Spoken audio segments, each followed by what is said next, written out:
Hey, Brad. Jason told us this morning he's been having some respiratory side effects from COVID, specifically shortness of breath during games. He said it has gotten better a little bit recently, but I mean, his minutes are up since his return. His shooting is down. Is this something you speak to him about? And he said he's brought up to you and the training staff. And are you kind of aware of it over the course of the game as it's unfolding as well? Yeah, I mean, ever since he came back, we've tried to be on top of that and asked him to be really honest with us about that, specifically in moments of the game. Usually you can see when a guy is, feeling the effects of fatigue, and you can take him out anyways. But yeah, it's certainly something we're aware of. I think that, he's a guy that loves to play, will never ask to be taken out, even when he feels that way. And so, I think that we all have to do a good job of that. We've talked a lot about those guys that are playing those heavy minutes, and specifically when you talk about, last week it was Jalen's knee, but Jayson coming off of the COVID, we've tried to be on top of it as much as possible. Jared Weiss. Brad, what kind of monitoring is done by the health staff and communication with the coaching staff to monitor players and kind of their longer term recovery if they had COVID, since it's, something that can continue to present side effects for more than a few weeks? Yeah, I mean, I think from everything I've been told, Jared, I mean, you and I probably know the same, right? Like, it's everybody's a little bit different. It impacts everybody a little bit different. Some guys are affected and feel that effect long after the diagnosis. Some guys aren't as affected.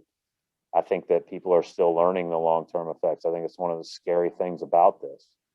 But it's why I said when those guys were diagnosed with that, like, my number one thing is make sure all the heart tests are done ad nauseum, right? Just over and over. I want to make sure we're good to go.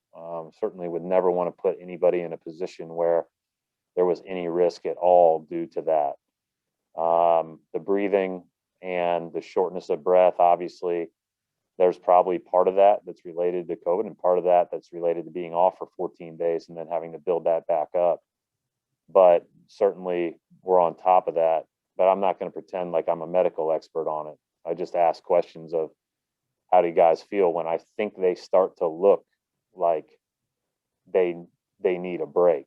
And, I thought, Tatum didn't play well Sunday. He'd be the first to tell you. I thought he looked tired, and he would never say that. He's not an excuse maker. He's a really accountable guy. But, I think that I talked to him for a long time yesterday, and, I think that this is going to sound crazy, but I think this break of 36 or an extra 6 hours in between these games is probably going to be helpful for him and others. John Corrales. Brad, you always say everything's information. Excuse me. And you've been looking at trends for years and everything. How much of what you're seeing this year is, for lack of a better term, an aberration compared to years past? I mean, how much of the stuff that you're looking at that your team is going through is just a function of this is this season and it's just going to be unique? Well, I think that the reality is everybody's dealing with it to some extent. So I think that to say that it's unique to us, or to say that we're the only people experiencing anything, is not accurate, right? And so in the big picture of things, it probably all evens out. It probably all balances out. I think that there are trends across the league that I would say won't be the same once we get fans back in the arena and we have a little bit more normal schedule. And, I think at times, certainly you've seen this with us, the product, the basketball itself hasn't been as good. It certainly hasn't been as good as it was in the bubble. And part of that's due to, obviously, the travel and the lack of practice, and the teams that are taking breaks because of health and safety protocols. And, part of it's the fact that when you're in the bubble, right, you were like, that's all you had to do. And there was never You know, you always had that 3 hours of practice in the gym, and, you know, you were able to walk through and do things and make sure that you were pretty good. And I think all 30 teams are going through it. I just watch across the league, and some teams are playing really good basketball consistently, but not a lot. And I think that, you know, from our own standpoint, we just have to be a lot better, you know, and whatever that means with how good we can be with this group is we can be better than we've been. And that's what we have to focus on. That's what we have to do. And that's what we spent this morning talking about when we got together. And I'm excited to see how we respond to, you know, against a really good team tonight when things haven't gone as well the last few. Final question for Coach Tim Bontemps. Hey, Brad, to circle back to Jayson for a minute, he only played 23 minutes on Sunday. When you say that he looked tired, was part of his minutes being down because you saw he needed to get a bit more of a break, or was that just a function of how the game went? And is this something that you think he might need to take a game off to get some rest, or is this a matter of simply, like you said, he was off for 2 weeks and you have to just kind of go through this to build back up to where you need to be?